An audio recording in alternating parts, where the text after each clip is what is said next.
Hello everyone, welcome to the Cinema Analysis channel. I'm Juzo. This channel will explore the hidden truths of films that are not usually revealed. Today, I would like to talk about Tora. Why did the great event that became one of the greatest turning points in history happen? In the first place, why did the war begin?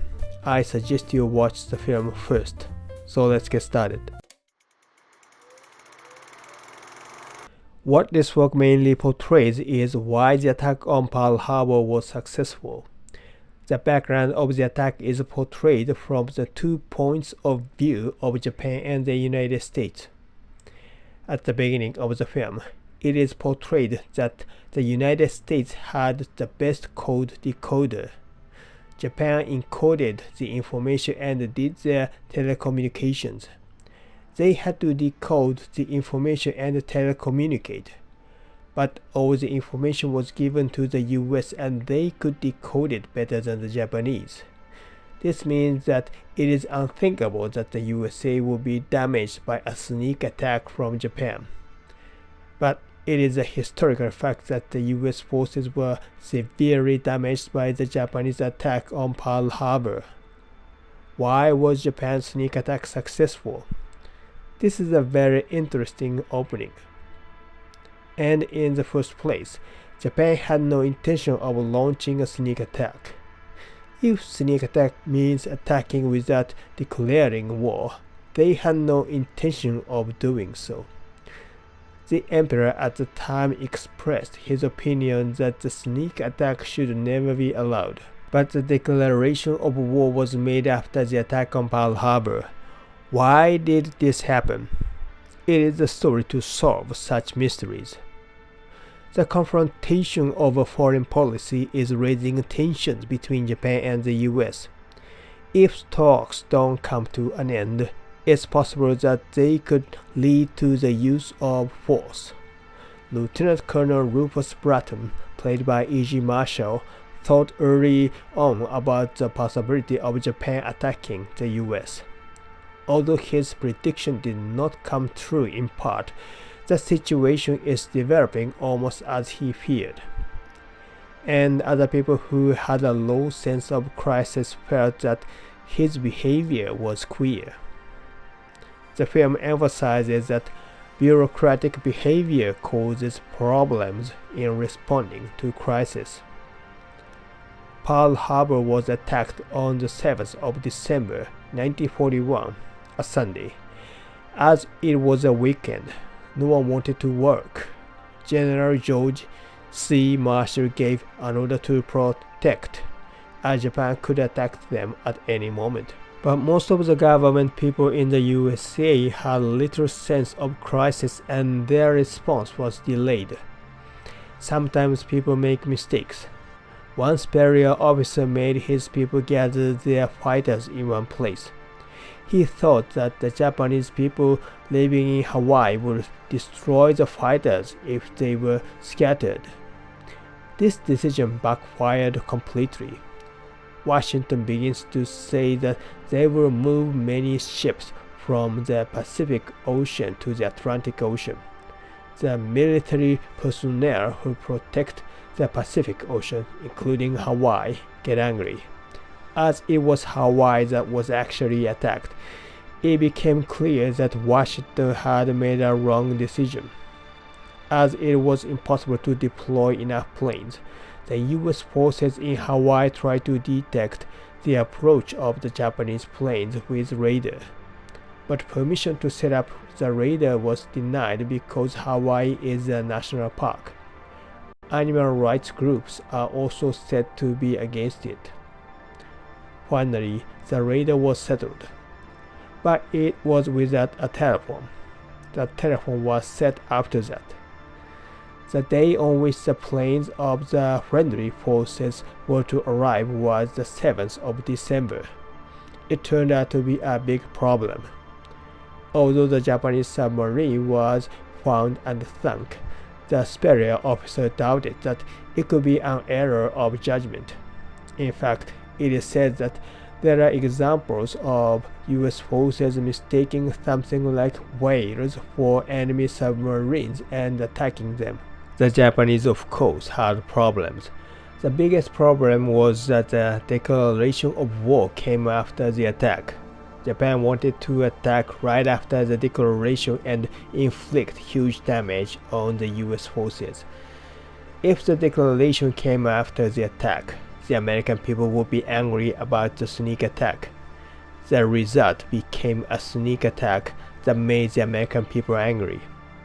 The reason why such an outcome was inevitable was shown in this film. Japan did not give the order until the last minute before the start of the operation so as not to show their movement. Their declaration of war document was sent to the Japanese embassy in Washington just before the attack. There was not enough time.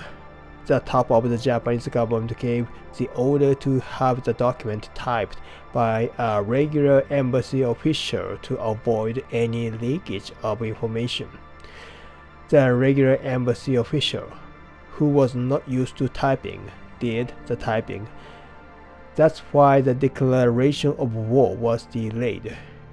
It is the damage of bureaucratic behavior, and in fact, the information was completely leaked to the USA. And Japan wanted to break the Americans' will to fight by thinking their aircraft carriers. But there were no aircraft carriers at Pearl Harbor. Did the US know about the attack on Pearl Harbor? There is a theory that the United States already knew about the attack on Pearl Harbor. This is because the US had completely broken the Japanese codes and there were no aircraft carriers at Pearl Harbor. The battleships sunk by the Japanese at Pearl Harbor were all old. The service life of these battleships built in the 1910s was almost over by 1941. It is possible that the USA already knew that Pearl Harbor would be attacked. In the film, an order was given by General George C. Marshall, which says, if hostilities cannot be avoided, the United States desires that Japan commit the first overt act. This shouldn't be construed as restricting you to a course of action jeopardizing your defense. This means that they should let Japan do first blood. It can be interpreted that General Marshall already knew about the attack on Pearl Harbor and wanted it. Yet he gave the order to protect. There is a contradiction. This caused confusion and mutual distrust within the US armed forces. There was not enough sharing of information within the armed forces, and this caused further confusion. Even if the US could completely intercept Japan's telecommunications and break their codes, all they could know was that Japan was going to attack. Most people think that they could not get the information that the place to attack was Pearl Harbor. And there is also a view that aircraft carriers were not seen as important as they have been in recent days. It is seen as a coincidence that the battleships in Pearl Harbor were all old type. The book on active service in peace and war, written by Henry Stimson, the then Secretary of War, describes it as follows. The target of the force might be Thailand, Singapore, Malaya, the Philippines, or the Dutch East Indies. Much of the discussion of Pearl Harbor was confused and embittered by a preposterous effort to demonstrate that President Roosevelt and his advisors had, for some unfathomable but nefarious reason, planned it that way. Logically, the most rational thing for Japan to do is to move south and secure its natural resources. Stimson says he was really surprised that Japan attacked Pearl Harbor without moving south. It was the unthinkable act. So why did Japan attack Pearl Harbor instead of moving south? The reason is generally thought to be because the United States stopped exporting its oil to Japan, and Japan got angry about it. That doesn't change the fact that it was not a rational act. In the film Tora, Tora, Tora, the foreign minister Yosuke Matsuoka, played by Kazuo Kitamura, said, "Yes, and the fleet is a knife leveled at Japan's throat." That would be an exaggeration. Hawaii is quite far from Japan. A knife at your throat should be used to express something like the missile being carried to Cuba, which is fairly close to the United States. At that time, there was a think tank called the Akimaru Institute in Japan. The conclusion that the Akimaru Institute came to was the sudden advance that Stimson had predicted. War with America was the option that should be avoided the most. As depicted in the film, America had been demanding that Japan give up all its interests overseas. They had threatened to cut off all exports if Japan did not accept this. At the time, Japan was almost entirely dependent on America for its oil supplies, so it would no longer be able to obtain oil at all. However, there was no way Japan would give up its overseas interests. The most rational option was to advance south and secure oil, and to appeal to American public opinion at the same time that there was nothing good about a war between Japan and America. If Japan went south, that would be the reason for America to enter the war, and the people of the United States would understand. President Roosevelt thought so.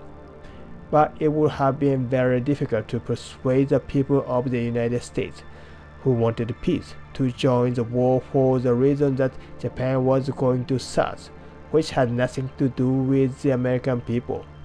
But Japan attacked Pearl Harbor. The people of the United States quickly came to support entering the war. Stimson says as follows: "It seemed obvious that by limiting their overt attack to such areas as Thailand or the Dutch East Indies or even Singapore, they could ensure a serious division of opinion among Americans."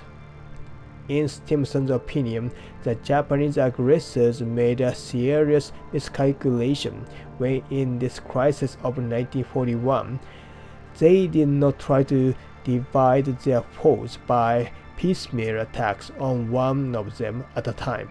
The most rational choice for Japan was to move south. So why did Japan attack Pearl Harbor? It would be reasonable to think that someone who would benefit from Japan attacking Pearl Harbor manipulated some Japanese people.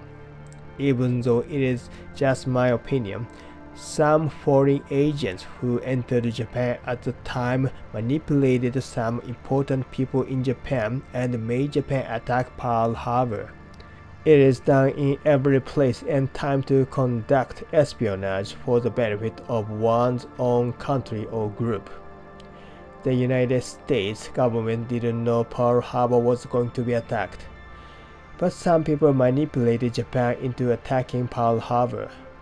Some Americans may have been in the group, and it is possible that people from other countries had something to do with it. If you think about who benefited from the war, the answer will come. Why did the war start at all? The evil country Japan tried to invade China or other Asian countries.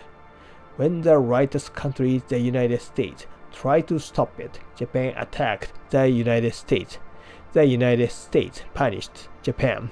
That was the Pacific War. That will be the general understanding. And what I'd like you to think about is whether or not it would be in the United States' interest to stop Japan's move into Asia. The United States acts against injustice, even when it has nothing to do with its own interests. That's why they couldn't forgive the invasion of Germany in Europe and of Japan in Asia.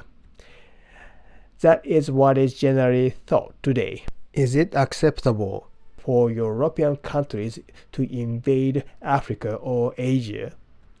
The American continents were not the property of the white people from Britain in the first place. After the Great Depression, every major country adopted a policy of restricting imports from foreign countries in order to protect their own industries. They don't want to import products from foreign countries, but they do want to sell their products to foreign countries. To solve the problem, they made colonies and sold their products there. This is what you call a block economy.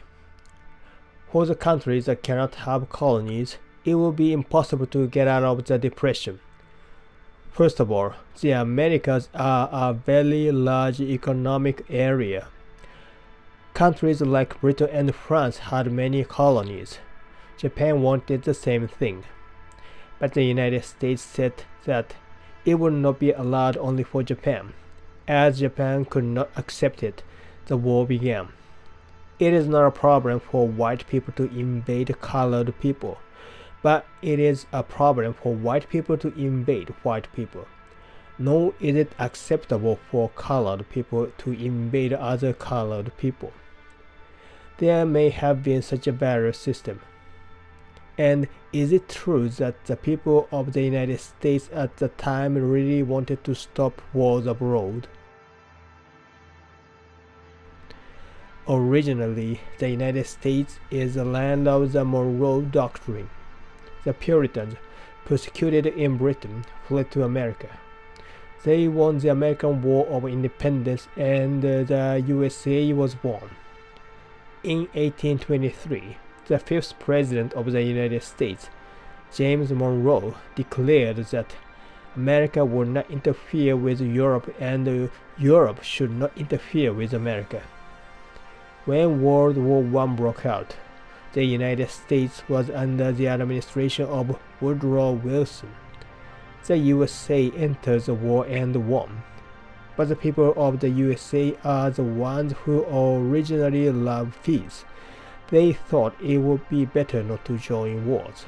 Young people lost their lives in the First World War, and peace was supposed to come at their expense. But Hitler's government came. The United States at the time was overwhelmed by the anti-war atmosphere, and no one wanted war.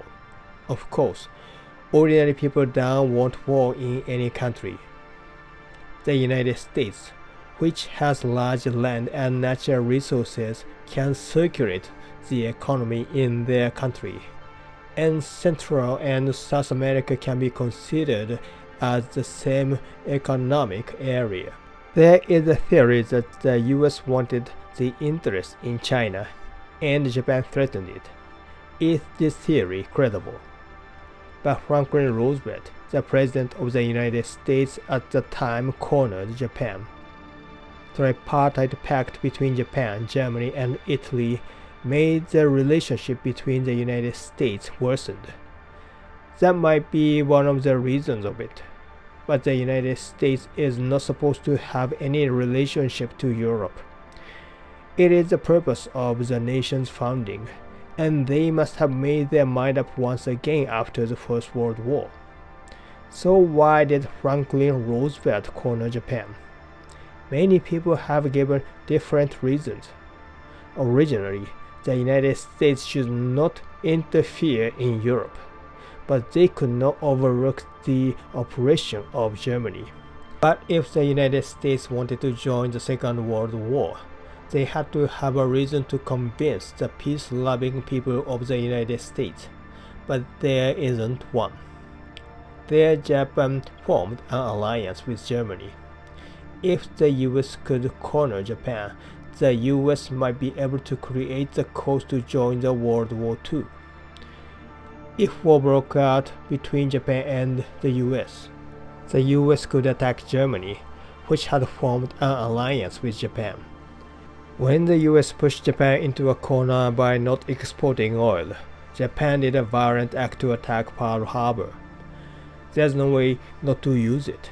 The peace-loving American people became angry, and the scale of the war continued to expand. To attack Germany. Not a few people think the reason why Franklin Roosevelt cornered Japan to be that. Probably it must be one of the reasons of it. Many other reasons can be thought to be them.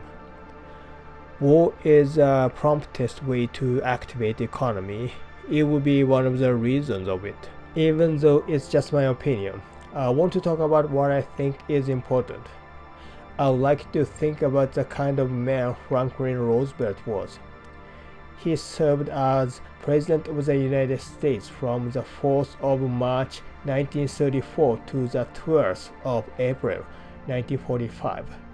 He died of a cerebral hemorrhage during his fourth term. Roosevelt recognized the Soviet Union as a nation in his first year as president. Previous Republican administrations had never recognized the Soviet Union, which was created in 1917 in the wake of the October Revolution. The USA admitted the Soviet Union on the condition that it would never interfere in the internal affairs of the United States. However, everyone knows that many communist groups were born in the United States. The three presidents before Franklin Roosevelt were all Republicans. The people of the United States couldn't forgive Woodrow Wilson for entering the First World War, and they didn't elect a president from the Democratic Party, which tends to interfere in foreign affairs. But the Great Depression hit in 1929. The government changed and Franklin Roosevelt of the Democratic Party was elected. Then he did the New Deal. It is to deal national wealth newly. It is a way of thinking that is closer to socialism or communism than to liberalism. There is a view that the New Deal was a great policy, and there is also the view that the New Deal was useless in reducing unemployment. As long as you look at the data, unemployment did go down, although it didn't go down to what it was before the Great Depression. World War II broke out during his second term. With the war escalating in Europe and the United States still recovering from the Great Depression, Franklin Roosevelt took office for a third term. During his third term, which began on the 20th of January 1941, Roosevelt cornered Japan with the oil embargo and entered the Second World War. At the same time, Roosevelt implemented his policy of strengthening trade unions. Although there is a law to restrict the right of the workers like the War Labor Disputes Act, also known as Smith-Connolly Act, the intention of the law is to secure the military supplies after securing the right of the workers. In the third term of the Roosevelt administration, a lot of effort was made to strengthen the trade unions in the USA. Paul Krugman, the Nobel Prize-winning economist, said that such reform was impossible without the chaos of war. And Milton Friedman said the same. He is also a Nobel Prize winner in economics. Although Paul Krugman's ideal society and Milton Friedman's ideal society must be diametrically opposed, they agree on this point. Franklin Roosevelt served 4 terms as president and died during his last term. Since George Washington, it had been customary for U.S. presidents to serve only 2 terms. The first person to break this rule was Franklin Roosevelt. As you know, the Constitution was changed because his 4th terms later became a problem. Franklin Roosevelt, who recognized the Soviet Union, that is a communist nation, and carried out the New Deal can be said to have the idea close to communism. The New Deal had certain effects, but it was not effective enough to bring the economic situation back to what it was before the Great Depression. The most effective way to activate the economy is war. It seems that Franklin Roosevelt entered the Second World War to activate the economy. To do this, he cornered Japan. In the confusion of the war, he implemented the policy of strengthening the trade unions in order to create the ideal world he believed in. To activate economy, to create confusion in order to rebuild US society in the way he wanted. I believe that Roosevelt involved the United States in the war for these two purposes. Naomi Klein wrote a book called The Shock Doctrine: The Rise of Disaster Capitalism. This book criticizes the rebuilding of society through the use of confusion, why the people of the nation are not aware of it, or when they are unable to judge dispassionately. The ruling class or the strong create the system to exploit the weak in order to further strengthen their power through the use of confusion. Or they create confusion themselves and use it. She criticized it. According to Klein, those who promote this shock doctrine are Milton Friedman, the economist, and his disciples, the Chicago Boys. Milton Friedman recommends the use of confusion to bring about real reform. As I said, he said that Roosevelt's reform was impossible without confusion. Milton Friedman tried to create the world ruled by neoliberalism through the use of confusion, and his disciples are now inheriting his will. Franklin Roosevelt tried to change the US society into a form close to communism through the use of confusion. Their aims are completely opposite, but they are united at the point of using confusion. It's probably safe to say that Franklin Roosevelt tried to use confusion to change US society into the form he wanted. The New Deal was possible because of the confusion of the Great Depression. Franklin Roosevelt did not cause the Great Depression. The implementation of the New Deal itself is the right act to recover from the Great Depression. But participating in World War II was done by his power as president.